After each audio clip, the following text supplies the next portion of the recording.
بسم اللہ الرحمن الرحیم۔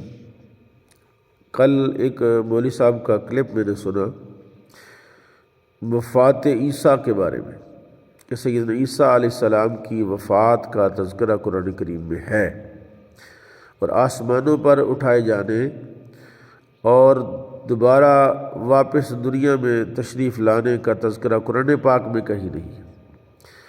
تو یہ بات یاد رکھی جائے کہ قرآن کریم فرقان حمید کے مفسر اول اور قرآن کریم کی فہم اور بصیرت رسول پاک صلی اللہ تعالیٰ علیہ وسلم نے ہمیں عطا فرمائی ہے، اور صرف یہی مسئلہ مولوی صاحب کو نظر آیا جو قادیانیوں سے متاثر ہو کر اس نے بیان کیا۔ حالانکہ نماز کے قرآن پاک میں نماز کا حکم ہے، اور نماز کا کوئی تفصیل قرآن پاک میں نہیں ہے کہ کتنی رکعتیں کون سی نماز میں کب پڑھی جائیں اور کس رکعت میں کون سی آیت اور سورت تلاوت کی جائے، اور نماز کے فرائض کیا ہیں، واجبات کیا ہیں۔ اسی طرح زکوٰۃ کا مسئلہ ہے، زکوٰۃ کے مسائل قرآن کریم نے بیان نہیں فرمائے۔ اسی طرح مناسک حج ہیں، قرآن پاک نے اس کو اتنی تفصیل سے بیان نہیں فرمایا۔ اسی طرح روزہ ہے کہ روزے کے مسائل بھی قرآن نے بیان نہیں کیے۔ تو قرآن پاک کی آیات کے دو حصے ہیں جو قرآن کریم نے بیان فرمائے۔ قرآن کہتا ہے هو الذی انزل علیک الکتاب منہ آیات محکمات ہن ام الکتاب واخر متشابہات، یعنی قرآن کریم کی دو آیات محکم اور متشابہات۔ محکم آیات وہ ہیں کہ جن کا تو حکم واضح ہے، جن کا معنی واضح ہے، اور متشابہ آیات وہ ہیں، متشابہات وہ جن کا معنی واضح نہیں ہے۔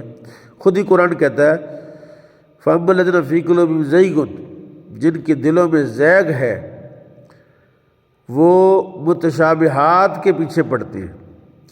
وَمَا يَعْلَمُ تَأْوِيلَهُ إِلَّا اللَّهُ، اور اس کی تعویل کو یا تو اللہ جانتا ہے۔ وَالرَّاسِخُونَ فِي الْعِلْمِ، اور یار وہ لوگ جانتے ہیں جو علم میں رسوخ رکھتے ہیں، اور وہ کیا کہتے ہیں؟ یقولون آمنا بِهِ، وہ کہتے ہیں ہم ایمان لاتے ہیں جو ہمارے رب نے ہم پر نازل فرمایا، وَكُلُّ مِنْ عِنْدِ رَبِّنَا وَمَا يَذَّكَّرُ إِلَّا أُولُو الْأَلْبَابِ، اس سے نصیحت صرف عقل والے ہی حاصل کر سکتے ہیں۔ لہذا مولوی صاحب کا یہ جو ویڈیو کلپ ہے جس میں اس نے بڑی اپنی علمیت جھاڑنے کی کوشش کی ہے، یہ سراسر باطل، سراسر مردود اور سراسر ناقابل قبول ہے۔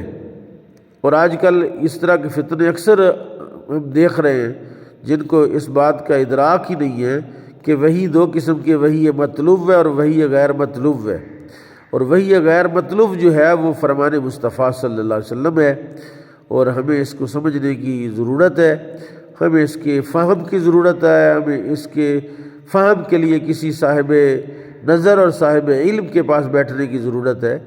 لہذا آج کل یہ فتنے بڑے عام ہیں، بڑے ہی عام فتنے ہو گئے، اور جو سادہ لوگ ہیں جو قرآن کریم سے، حدیث سے، دینی علوم سے اتنے واقف نہیں ہیں، ان کے دام میں اور ان کے جال میں جلدی پھنس جاتے ہیں، اور وہ کہتے ہیں جی یہ تو کہیں بھی نہیں ہے، ہمیں قرآن سے دکھاؤ، ہمیں حدیث سے دکھاؤ۔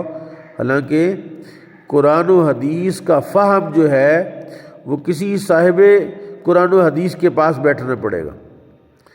صرف کتاب سے اگر ہدایت ممکن ہوتی تو اللہ تعالیٰ نبیاء کو ساتھ نہ بھیجتا، اللہ نے ساتھ نبی بھی بھیجے کتاب سمجھانے کے لیے۔